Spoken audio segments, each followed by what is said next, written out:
Hello সবাইকে, আমার মতো কে কে আছো যে নারকেল নাড়ু খেতে ভালোবাসো? আমি তো ভীষণ ভালোবাসি।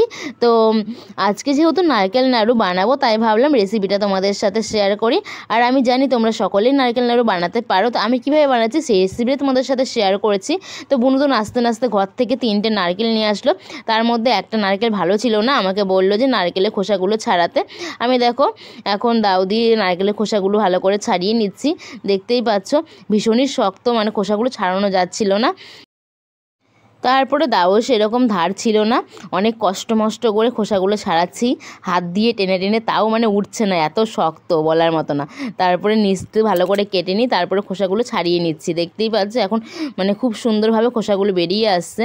তো এইভাবে আমি তিনটে নারকেলই খোসাগুলো ছাড়িয়ে নিয়েছি, কিন্তু দুটো নারকেল ভালো ছিল, একটা ভালো ছিল না। তো এর মধ্যে দেখো মানে তোমার মানে নারকেলের ফুলও হয়েছে ভিতরে, দেখতেই পাচ্ছ। এটা দিয়ে মানে নারকেল গাছটা আর কয়েকদিন পর হলে নারকেল গাছ হয়ে যেত, কিন্তু তার আগে তো আমাদের পেটে চলে যাবে, কি আর করা যাবে। এখন নারকেলগুলো সব ভাঙবো, তার আগে নারকেলের ওপরটা ভালো করে খোসাগুলো ছাড়িয়ে নিচ্ছি। এখন চলে এসেছি ঘরে, এখন ভালো করে ওপর থেকে জল দিয়ে ভালো করে ধুয়ে নিচ্ছি, এখন ফাটিয়ে নিয়েছি। এ দেখো কত বড় ফুল হয়েছে। আমি তো এটাকে ফুল বলি, তোমরা কী বলো অবশ্য কমেন্টে জানিও। আর এটাকে অনেকে কিন্তু নারকেলের ফোপড়াও বলে। তো দেখতেই পাচ্ছ এখন নারকেল ভাঙা হয়ে গেছে, এখন ভালো করে কুড়িয়ে নিচ্ছি। কিন্তু আমি সবগুলো কোড়াবো না, কেননা এতগুলো নারকেল কোড়াতে গেলে হাতে ব্যথা করে, মানে খুব জোরে জোরে করতে হয়, দেখতেই পাচ্ছ।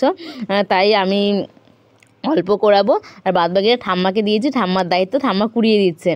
ঠাম্মা তো মানে কোনো কিছু তো না করে না, সব কাজই করে। আর আমি বললে তো কোনো দিন নাও, মানে কিছু কষ্ট হলেও সেই কাজটা করে না কোনো দিনও। তো দেখতেই পাচ্ছ এখন কড়াইতে নিয়ে নিচ্ছি। এতগুলো হয়েছে, জানি না কতগুলো মানে নাড়ু হবে। তো অনেকটাই পরিমাণে হয়েছে, কিন্তু দুটো নারকেলে কতগুলো নাড়ু হয় সেটাই দেখার পালা।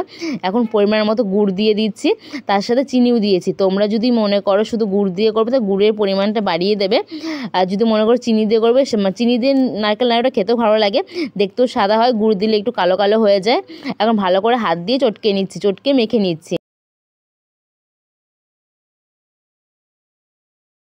আর অবশ্যই কিন্তু তোমরা তোমাদের টেস্ট অনুযায়ী স্বাদ অনুসারে চিনি আর গুড়টা ব্যবহার করবে। এখন ভালো করে মেখে নিচ্ছে এইভাবে। যদি আমার তো একটু জল লাগেনি, জলটা এরকম মাখতে মাখতে জল মানে বেরিয়ে আসবে নারকেল থেকে। আর তোমরা যদি মনে করো সামান্য পরিমাণ জলও ব্যবহার করতে পারো।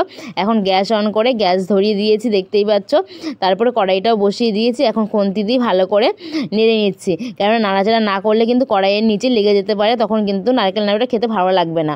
এখন ভালো করে অনেকক্ষণ জাল দিয়ে নিয়েছি, আর যতক্ষণ না কড়াই থেকে উঠে আসবে ততক্ষণ কিন্তু জাল দিতে হবে। এখন দেখো আপনা আপনি কড়াই থেকে উঠে আসছে, দেখতেই পাচ্ছ। এই সময় বুঝতে হবে যে নারকেল নাড়ু মানে পাকটা চলে এসছে, এখন নামিয়ে নিতে হবে।